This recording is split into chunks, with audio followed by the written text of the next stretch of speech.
டெல்லியில் போராட்டம் நடத்திய மாணவர்கள் மீதான தாக்குதலுக்கு உச்சநீதிமன்றம் கண்டனம் தெரிவித்துள்ளது. நீட் வினாத்தாள் கசிவு உட்பட பல்வேறு தேர்வு முறைகேடுகளுக்கு எதிர்ப்பு தெரிவித்து டெல்லியில் கரப்பான்பூச்சி ஜனதா கட்சி நடத்திய போராட்டத்தில் பங்கேற்ற பல்கலைக்கழக மாணவர்கள் மீது காவல்துறையினர் தடியடி மற்றும் துப்பாக்கிச்சூடு நடத்தினர். காவல்துறையினரின் இந்த அத்துமீறல் குறித்து விசாரிக்க கோரி உச்சநீதிமன்றத்தில் 2 மனுக்கள் தாக்கல் செய்யப்பட்டன. இந்த மனுக்கள் மீது விசாரணை நடத்திய உச்சநீதிமன்ற தலைமை நீதிபதி சூரியகாந்த் தலைமையிலான அமர்வு அமைதியான முறையில் போராடுவதற்கு எவ்வித கட்டுப்பாடுகளும் இருக்கக்கூடாது என்றும், போராட்டம் என்ற பெயரில் சமூக விரோத செயல்கள் நடந்தால்தான் காவல்துறை நடவடிக்கை எடுக்கலாம் என்றும் கூறியுள்ளது.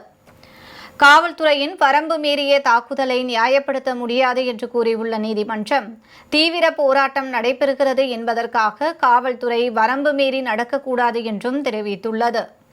டெல்லி மற்றும் பீகாரில் மாணவர்கள் மீது போலீசார் நடத்திய தாக்குதல் தொடர்பான வழக்குகள் மீது நாளை விசாரணை நடத்தப்படும் என்று உச்சநீதிமன்றம் உத்தரவிட்டுள்ளது.